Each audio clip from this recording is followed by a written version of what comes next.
Okay, so now I'd just like to take a moment to introduce you to Lee Gannon, who is a paid social consultant here at Receptional. So Lee brings a nice mixed wealth of experience from working client side as a marketing manager, but he's also done some freelance work and obviously now working agency side as well. So a nice mix of experience there from Lee. So looking at today's agenda, here's some of the points that we'll cover off.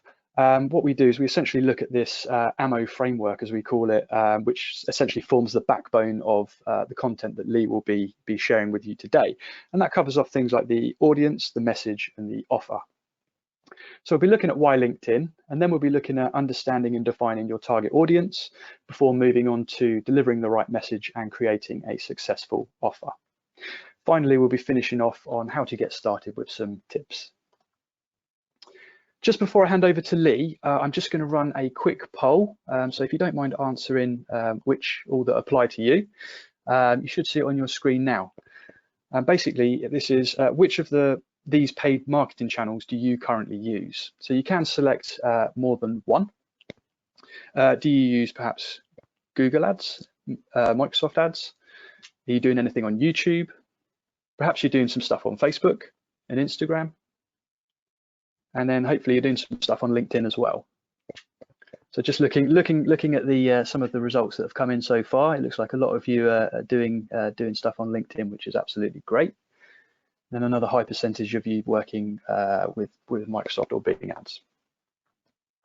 So thank you very much for those of you that have submitted your responses. If you just bear with me a second, and what I'll do, I will collate the results and share those with you.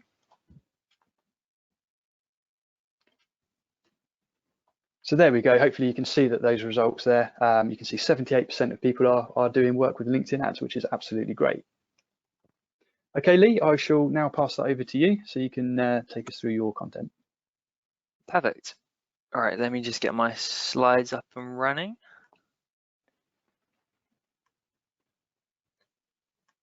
Give me a shout, Simon, just to confirm that you're looking at the right slides, hopefully. Yep, that's it. Got it.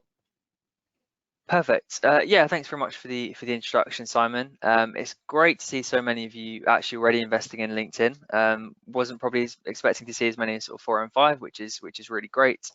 My aim for today's session is quite simply to try and provide as much sort of value as physically possible in about 30 to 35 minutes. There's going to be a lot to go through. Simon alluded to sort of the framework and kind of the approach I take when setting up a campaign. I wouldn't worry about sort of trying to digest absolutely everything, but hopefully there'll be some sort of different takeaways for different people, depending on sort of the levels of experience. So I thought a good place to start was sort of a contextual piece about LinkedIn as a platform and why I think it's a particularly good fit for the finance industry, among others. So to kind of frame the presentation, I thought I would share a result from a recent survey that we carried out. So here at Receptional, we spoke to a sample of high net worth individuals, and we asked them a question, which was, you know, when you're researching online, which platforms do you use with regards to you know, researching sort of financial investments? So we were pleased to see that as many as sort of 41% of respondents, you know, use social media, whether that was LinkedIn or Facebook or another channel, as part of that process. So I think this speaks nicely to sort of the role of social media in general when it comes to even those sort of high value, kind of high importance purchasing decisions. But obviously today we want to speak about LinkedIn in particular. So a reasonable place to start is obviously to ask, you know, who actually uses LinkedIn? So there's, you know, best part of sort of 700 million members worldwide, and that is really a significant portion of sort of the whole of the professional population, as we call it, and growing.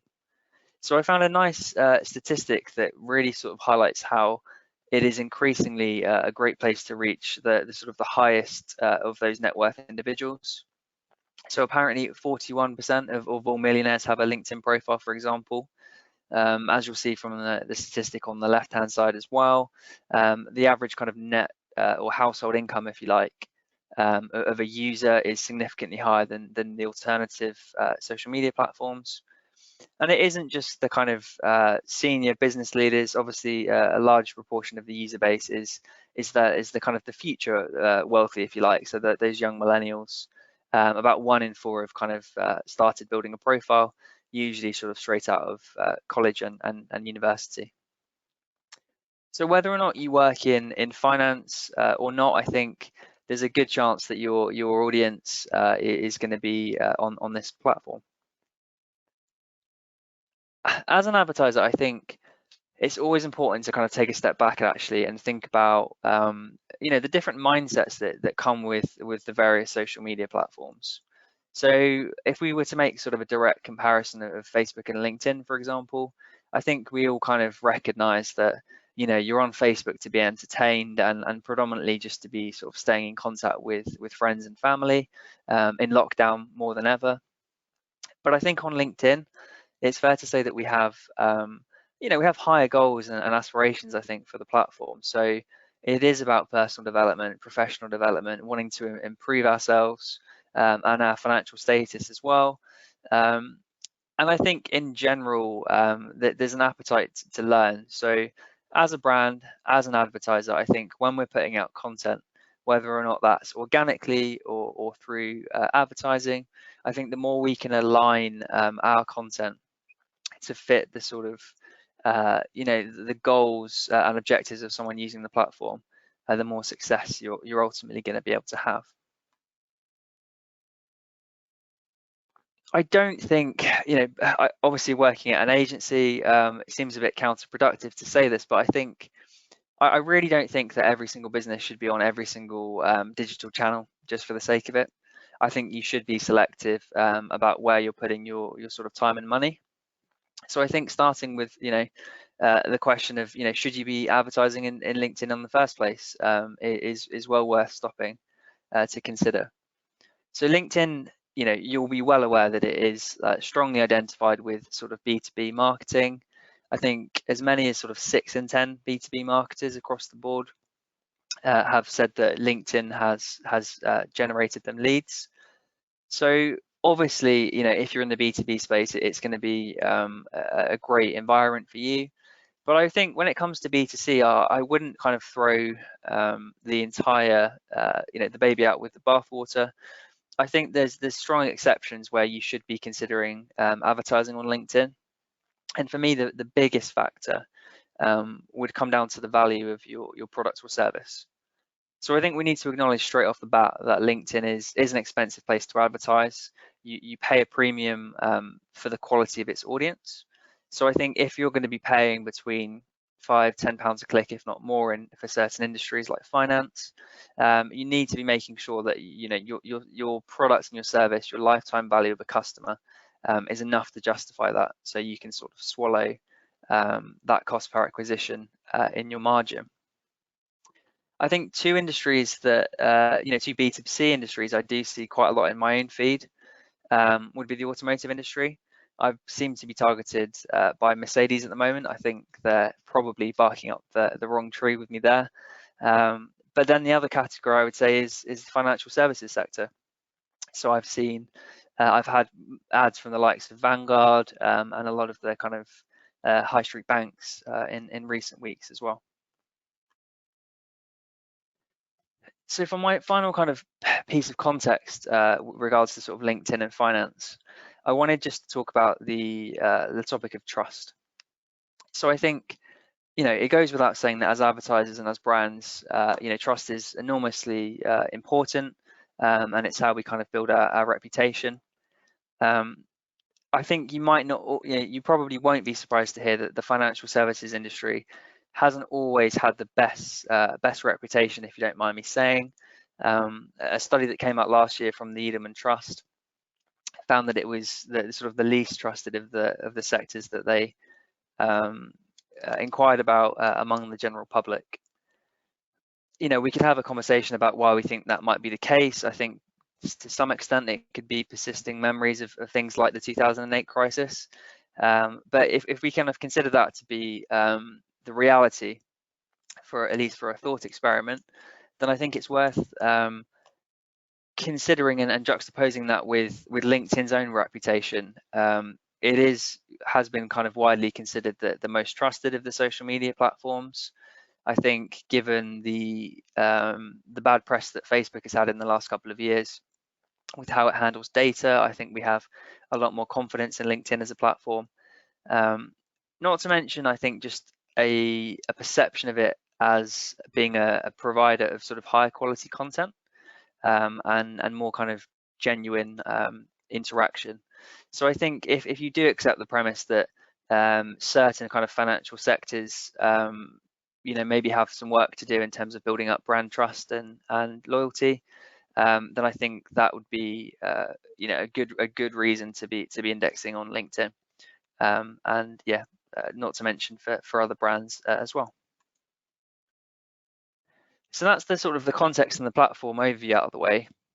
I want to kind of get on with some sort of actionable takeaways as soon as possible, really. So I thought we would start by answering the question, how can I better understand my audience? If you've tuned into either of the previous webinars, you've probably heard me rant and rave about the website demographic tool by LinkedIn. So I would say this is probably without exception my favorite free digital marketing tool across the board. So even if you're advertising on LinkedIn, those sort of 80% of you that said you had run some activity, I think there's a good chance that a lot of you might not be using this to its sort of full potential. So to get started with this tool, and I'm going to explain a little bit more what its sort of functionality and capabilities are on my next slide. But to get started, all you'll need is the insight tag installed, which is going to be a really quick job for a developer, and a sort of site-wide audience list building as well. So what does that actually do? Well, if you're familiar with Google Analytics, this is basically LinkedIn's own version. So it's going to be telling you information about your website visitors, and not just those that are coming from LinkedIn, because that would sort of have limited value, but all of your different channels as well, organic and paid. So where I think this provides value above and beyond the likes of Google Analytics is in some sort of unique insights. So my favorite two would be job title information and the company names of the people visiting your website. So as long as someone has a LinkedIn profile, if they visit your website, this tool is LinkedIn's way of trying to identify that person with their profile, and then they can feed information back to you. So you'll be able to work out of all of the people that visited my website over a certain period of time, what were the most popular job titles, which industries are sort of best represented, how large are their companies. If you're say an enterprise product provider, but a lot of your traffic is from kind of one-man bands and smaller startups, then that's going to be interesting information for you to sort of process and sort of take action from. So I think with this, just to reiterate, it's completely free. It's easy to set up. I wouldn't kind of keep this information to yourself. I think there are two teams I would definitely be sharing it with that could spring to mind. So your first team would be your content team.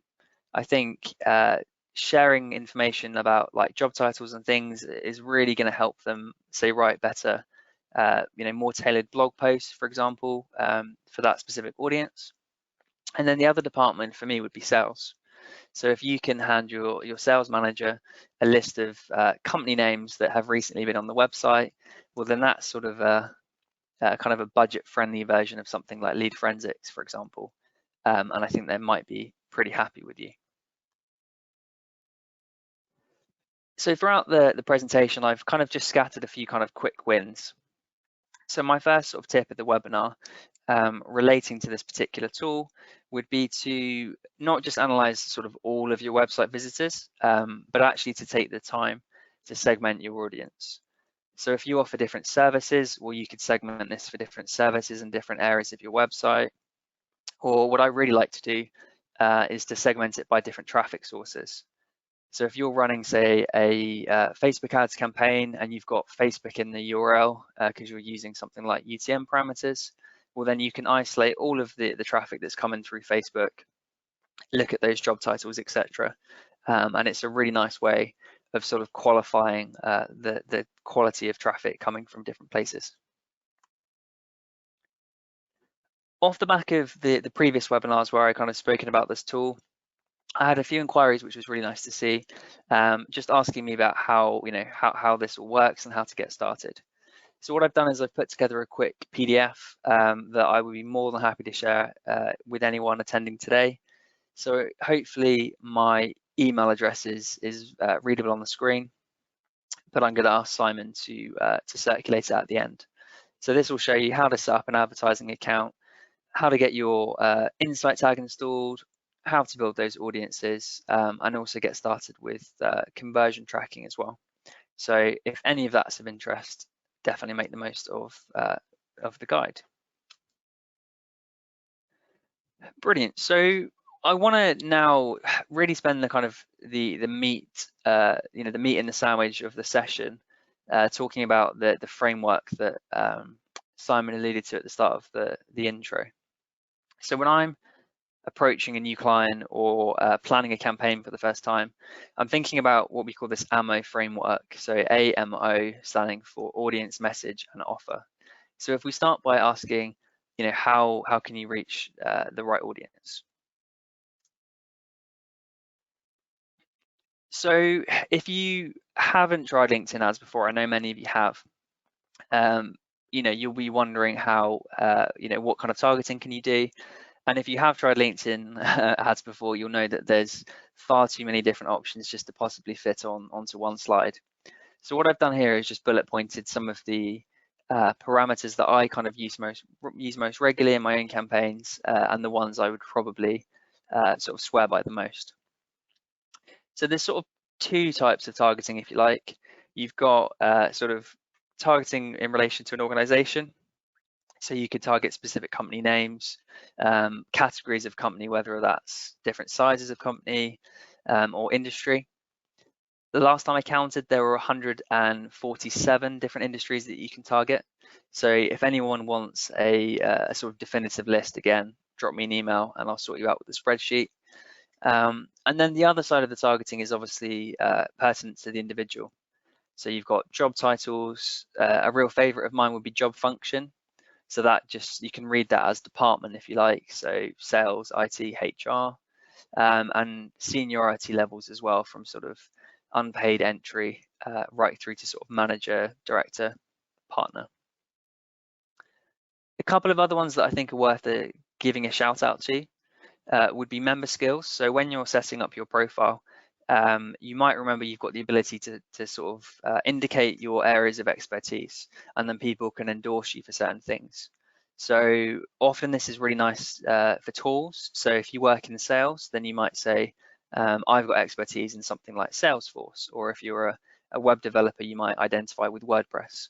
So these is another great way to reach certain audiences. And then there's nice sort of niche member groups that you can look for. I've used that with event targeting with some personal success.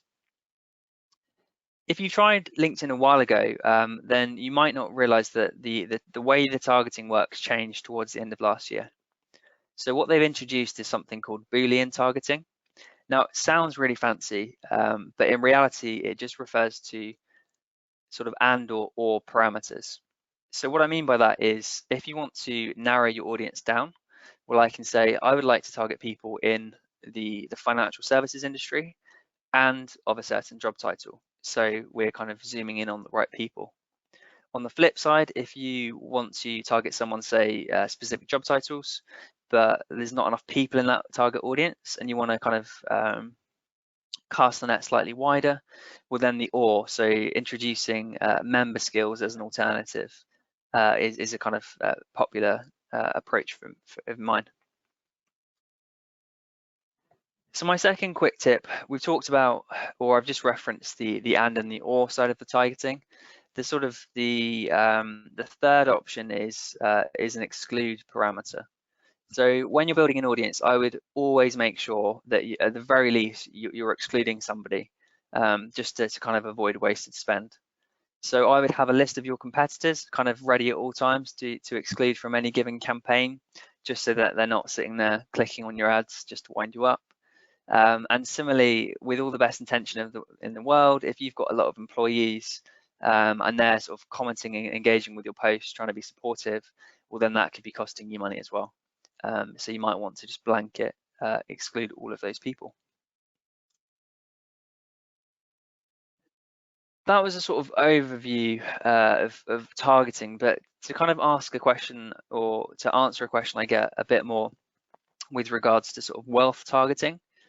So at the moment, there's no ability within LinkedIn to kind of target companies by a certain revenue or say individuals by a certain net worth. But that isn't to say there aren't sort of get-arounds. So I've got a couple of kind of proxy targeting ideas for you here. So it's fair to say that company revenue typically, not always, correlates with sort of employee count.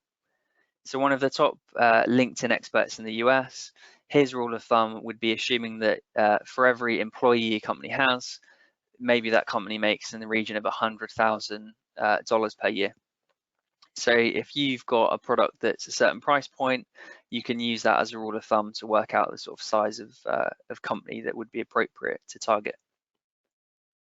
Moving on to individuals, goes without saying really, but certain industries, are more higher paying than others.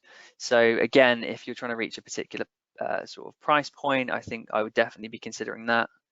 And I would always use the sort of seniority levels of targeting over alternatives such as member age or years of experience. So you might think that if you want to target, say, millennials, that using the member age feature would be a good way to go. But actually, this can have some sort of disastrous results sometimes. So certain audience characteristics are inferred as opposed to explicitly stated on a profile. So when you set up a LinkedIn profile for the first time, you'll never ask your date of birth. So the way LinkedIn tries to guess your age is by the first kind of entry on your profile in terms of full-time employment. So if you're anything like me, I think a lot of people kind of trim their earlier experiences, and this kind of gives LinkedIn a false idea of how old you are. So you'll get sort of seasoned professionals that would probably be offended to find out that LinkedIn thinks they're about 18. So just a couple of quick audience tips there.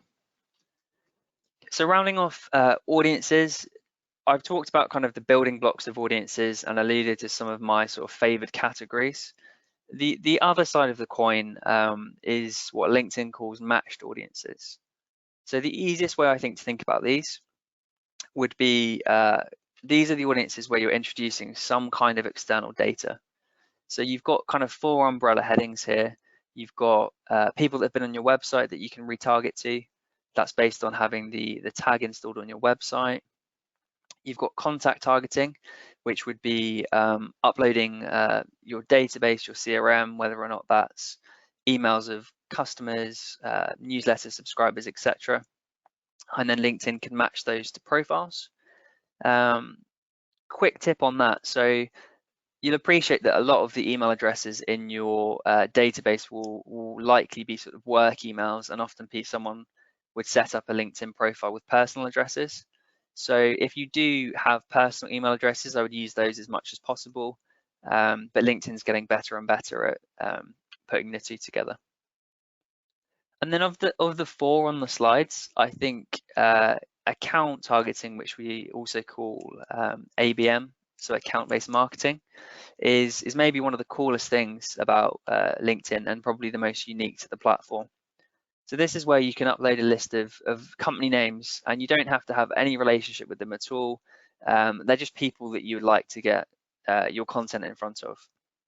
And what LinkedIn will do is it will match that list with company pages on the platform, and then you can build a campaign around those.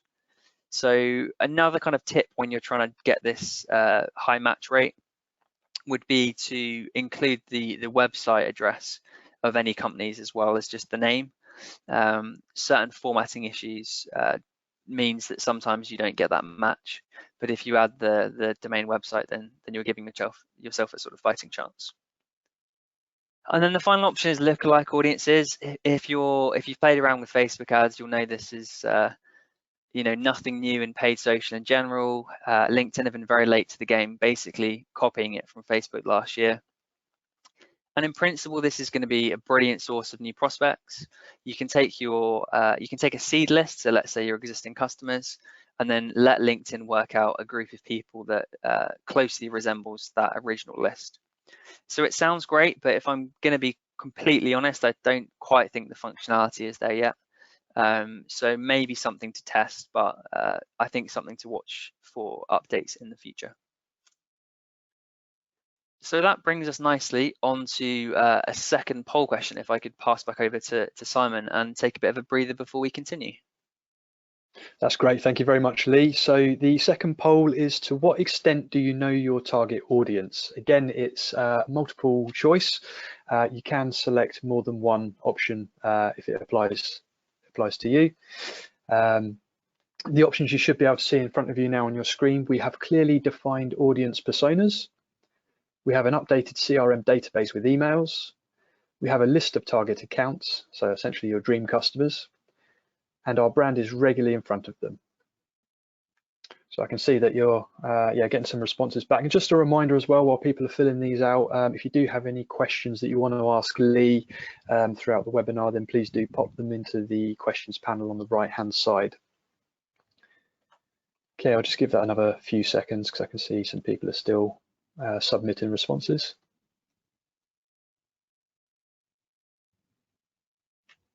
Okay, that's perfect. Thank you very much for everybody who's filled those in. I'll just share the feedback there, and you can see that 59% of people have clearly defined audience personas, which is fantastic. And then 53% have updated CRM databases along with emails. And then we have a list of target accounts and dream customers is 18%.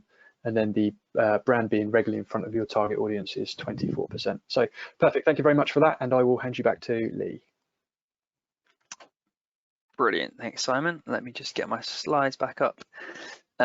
Cool. So can I just confirm, Simon, that you're still looking at my slides?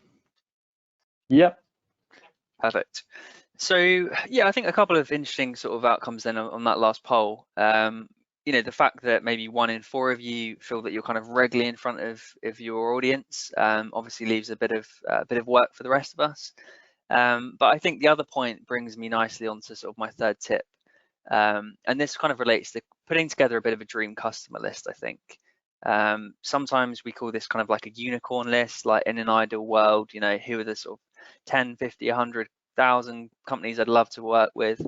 And I would involve, the rest of your team, our sales, our management, because if you can get them involved with this, I think it's nice for kind of getting buy-in on the platform and getting other people excited about the campaigns that you're going to be looking to run. So that brings us on, let's assume now that we've got our target, our dream audience and our kind of targeting ideas in place. The next question moving along my framework would be the message. So, how should I be reaching them? What kind of message should I be getting across?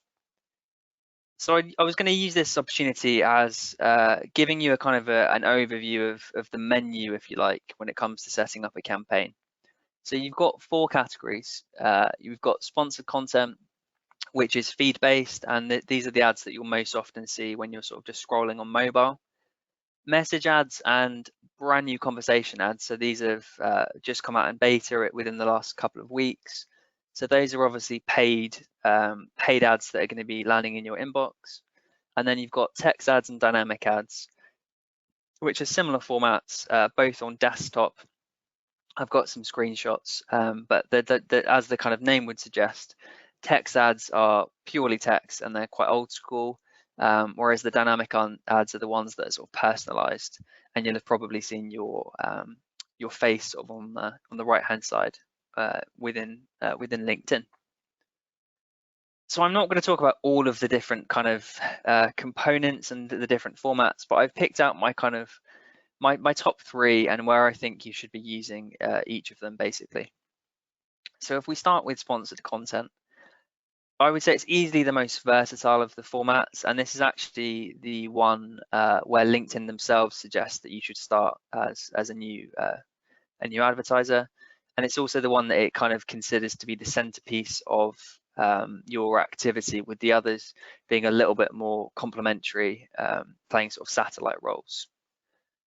So you can use single image, which is obviously going to be the quickest to get up and running. You can attach short videos, which is fairly recent for LinkedIn, or there's those carousels, which are the sort of the slideshow of pictures. So those are the sort of variants of your sponsored content. And in terms of best practice, I think you never just want to be launching with one ad. So at the very least, you want to be split testing somewhere between 2 and 4 ads at a time. I think unless you've got an enormous budget, I'm starting to err on the side of 2 rather than 4, because I think you get a clearer outcome that way. So my personal recommendation would be to sort of split test one thing at a time. So if I was launching a new campaign tomorrow, I might start with 2 ads that have a different image, for example. And then in a week's time, I would turn off the worst performing image, and I would stick with my best performing image, and then maybe do a follow-up test where I would split test the copy, and then we can kind of iterate like that over time. In terms of a benchmark and a click-through rate, it's worth kind of noting that across the board, the average click-through rate on one of these ads is somewhere about 0.4. So if you're already running campaigns, I would maybe note that down and kind of have a little check on how you're doing. If your click-through rate is significantly lower than this, then I think you've got some work to do, because LinkedIn is going to be charging you a premium for what it perceives to be sort of lower ad quality. But if you're doing significantly higher than this, then you're sort of onto a winner basically. And in terms of cost, I think if I kind of just address the question now, so it depends on your audience basically. Again, the rule of thumb I would say for sponsored content is probably between £5 and £10 per click. In the finance space, I think there's a good chance that could be significantly higher. Sort of £10-15 I think wouldn't be unreasonable. And it comes down to sort of perceived value. If you're targeting a very senior audience in a very kind of lucrative sector, well then there's the trade-off, because there's a lot of other advertisers that want to be getting in front of those people as well. So if we move on to message ads, I think these are a really interesting proposition, I think. So for me, the real value comes from this kind of high open rate that I referenced on the board. So you can expect about 1 in 2 of your messages to be opened, which if you think of kind of a cold email campaign, if you're running something like MailChimp, this is huge. That is really, really powerful. And I think LinkedIn have done a really, really great job when it comes to creating this product. So I think there's 2 ways that they've achieved this high open rate. So the first thing to know is that these messages are only ever sent when someone is logged in and actively on LinkedIn. So whereas with a kind of an email campaign, you can hit someone's inbox when they're asleep, and then by the time they wake up, it's buried. You've always got a good chance of getting someone's attention. And then the other thing I really like about them is the fact that LinkedIn is very clever at regulating how often you receive these messages. So you're not going to be snowed under with these paid messages, which means your inboxes aren't too cluttered, hopefully, and you're more likely to sort of be curious to the ones that do come through. The other, I think, key distinction to make with message ads compared to the other alternatives would be the sort of the payment model, if you like. So by default, all of the other platforms, apart from maybe with video, you're paying per click. Whereas with the message ads, you pay actually per every message that you send. So if you're curious about this, you can build your audience, you can pick your message ad, and it's going to quote you a price per message. And I would expect somewhere between 10 pence on the cheap end of the scale, up to maybe about 25 pence. This isn't an extortionate amount by any means. And what I like about this approach is that if you've got a small budget, let's say you want to spend £250, and it's going to cost you 25p per message, well then you can, for your budget, exactly how many messages you're going to be able to send. And if you apply sort of the 50-50 open rate, well, then you'll have a decent idea of how many people are actually gonna sort of see what you have to say. So I think this is quite a budget friendly ad format, and something to definitely test if you haven't already. In the past, I think as someone that's run a few of these now, so my previous gripe with them was that they just weren't as interactive as I'd like. So you would you'd blanket send out messages, and then if someone wanted to reply to you, all they could do is sort of click on your link or click on your button, and there's no other way of kind of starting a conversation. So to kind of address this, I was really excited to see sort of the new conversation ads that have just been launched, and basically this is an interactive version. So as a recipient of a message, I will then have a series of pre-written responses that I can choose from, and that will dictate which kind of automatic reply I get. So it allows me to kind of give someone not just one call to action, but a kind of a selection that they can then kind of tailor that engagement around. And fingers crossed, this is going to have a really positive impact on our sort of conversion rates. So to wrap up the trinity of my kind of favorite ad formats, this is kind of the old school text ad. I have a bit of a soft spot for these, to be honest with you. I think they're kind of cheap and cheerful, at least by LinkedIn standards. As a rule of thumb, you might pay about 30% of what you're paying per click on something like sponsored content. So I think £1.50 to £3 is maybe a realistic range. And if you're not quite sure what these are, hopefully these screenshots will make it clear. So the most common placement is going to be this text one at the very top of the screen. That kind of shows up all of the time. And then occasionally you've got an ad on the right hand side with an image as well. All of these are sort of desktop placements. And I think the catch, because there is always a catch, obviously, it's not sort of cheaper without there being a bit of a trade-off. The trade-off will be the click-through rate. So it has a significantly lower click-through rate than the alternatives. But what I would say is, if you're using these at scale, then the few clicks that you will generate, they're usually they usually convert quite well. Because if I target 100,000 people and I get 100 clicks or less, 10, 20 clicks, there's a good chance that those 10 or 20 people have a serious interest in what you're offering. So yeah, I think they're well worth throwing into your wider strategy. And if you are new to LinkedIn on a smaller budget, well, then this is a nice kind of low risk starting place. So the final component of a message then on LinkedIn, so you've chosen your ad format, and then the really big decision you have on your hands is whether or not you want to drive that traffic to a landing page, or whether or not you want to make the most of LinkedIn's in-platform forms. So you'll have hopefully engaged with these yourself, if not run them as campaigns. So we've got a little bit of a preview here. So normal sponsored content ad, you can attach it to messages too. You press on the button, it comes up with a form that's actually pre-populated from your page. So one of the biggest gripes that I often have, browsing the web, is you want to kind of fill out a form to make an inquiry with someone, and they've asked you to fill in 100 sort of fields, and you can't be bothered to type in your details.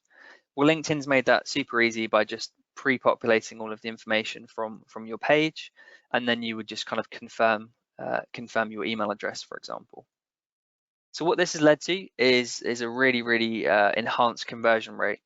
So across the board, these forms kind of convert at about 13%, depending on what your offer is.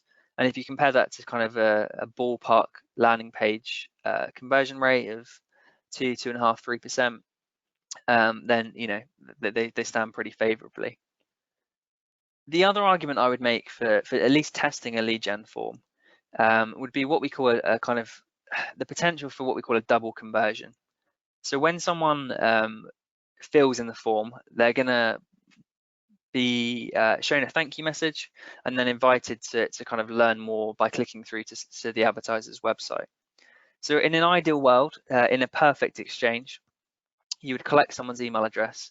They would then click through to your site and potentially go on to make another conversion or read about your you're offering. So for the price of one click, you're effectively getting sort of twice as much exposure, which is brilliant. So moving on then to the kind of the final side of the webinar. Appreciate we've already conveyed quite a lot of information, but I think this is a real important one. Maybe the most important part of the entire framework, that being the offer. It's worth asking, you know, where does LinkedIn advertising fit with your sort of marketing and your sales funnel? So I think that the two things I see that people get wrong the most whenever I've audited accounts are either trying to use LinkedIn for brand awareness, and to be honest with you, I think it's an expensive place to be. So if you're just trying to get clicks through to a blog post, you know, there are better channels for it. You know, we've spoken about the likes of YouTube and display advertising in other sort of sessions.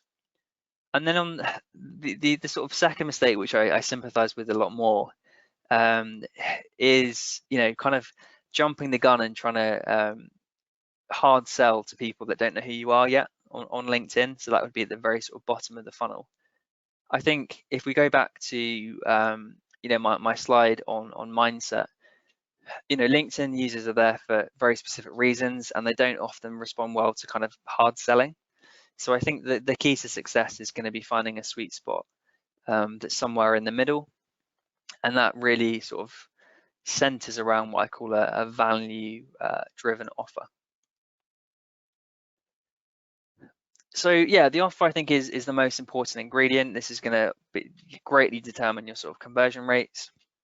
And if we start with what not to do, or what to generally avoid, if I could be a bit more cautious with it. So you'll know this because you know you'll be scrolling through LinkedIn yourself, and you will see plenty of examples of companies doing these. But in my experience, I think there are better options for trying to generate leads. So with kind of product brochures and case studies, I think if someone doesn't know who you are, and I think it's always safer to assume that they don't, expecting someone to trade their personal details, their kind of valuable email address, for something like a product brochure on the first interaction is a bit naive, to be honest with you. I think it's a bit like kind of walking down the street and just trying to unsolicitedly kind of hand out flyers. And then on the flip side, I think I can completely understand the logic in a kind of demo request offer, and the same with free trials. You know, I appreciate that there is genuine value that you're trying to offer when you extend those sorts of promotions. But I think my criticism would be that they're very high commitment, especially in terms of time. So with a free trial, if you're expecting someone to kind of, you know, get to grips with a brand new piece of software, sit down with a salesperson for 30 minutes on a demo, you know, these are just too high commitment, I think, to be kind of hitting someone with straight off the bat. So in my experience, I would hold on to these and for kind of later in the sort of the sales cycle. So what should you be offering is kind of an easier and a more useful thing to discuss. So if we think of the offer as sort of like a lead magnet, then here are some sort of tried and tested ideas that you will equally see do really well on LinkedIn. Personal favorite of mine is sort of the checklist and the cheat sheet. I like these as a sort of lazy marketer because I think a one-page checklist, a couple pages of a cheat sheet is relatively easy to put together. And a lot of the time you can kind of repurpose this from, say, existing blog posts. So that's a nice one. Templates and research studies, I think this is a little bit different, and I like that as well. So say you work in recruitment, if you've got, you know, templates for the perfect cover letter, that sort of thing, I think that's going to be really valuable for the right audience. And any sort of unique piece of research, you know, our own survey that we referenced at the start of the presentation goes down well as well.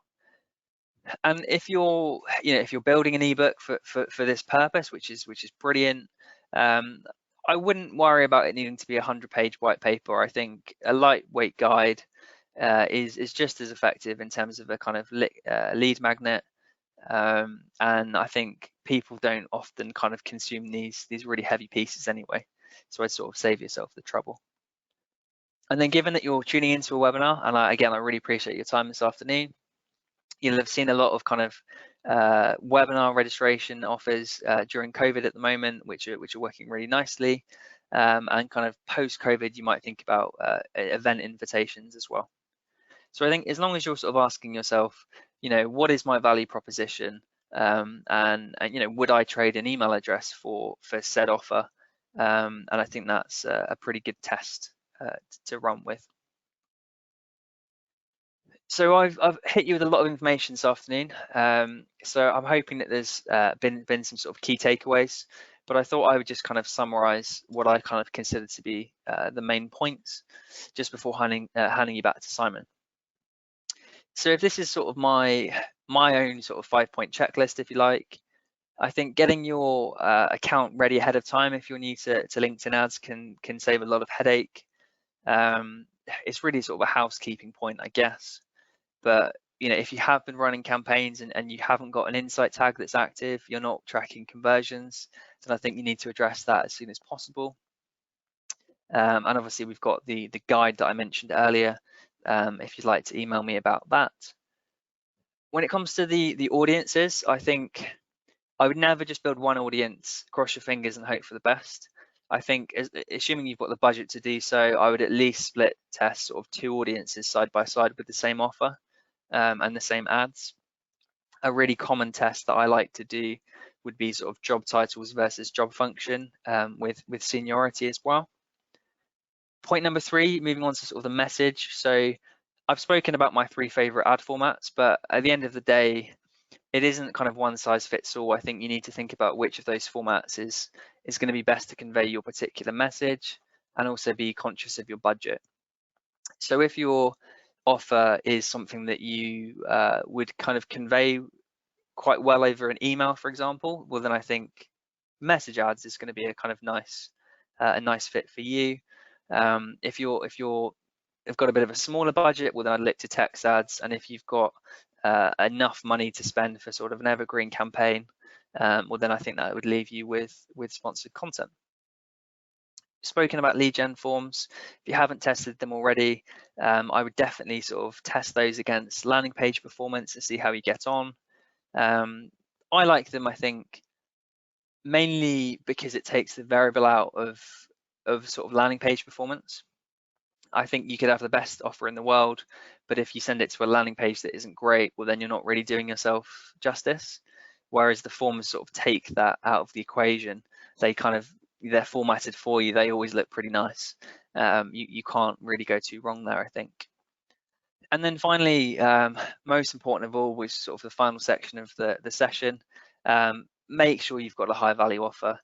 I think the easiest way to sort of save yourself money in terms of ad spend is to actually invest a little bit more in the offer in the first place. So if you can get a higher conversion rate by offering something that feels sort of too good to be true, I think there's a good chance you'll actually end up spending less on advertising for the same results, which is obviously going to be a great outcome. And I think that might be my entire deck. So again, thanks for your time, and I shall pass you back over to Simon. Brilliant. Thank you very much, Lee, and thank you for taking the time to run through that content today with us. So just before we head over to the Q&A session, just a reminder that there is one more webinar as part of this series coming up next Wednesday at 2 p.m, where we'll be tying it off with the YouTube insights and obviously hear some insights from Google as well.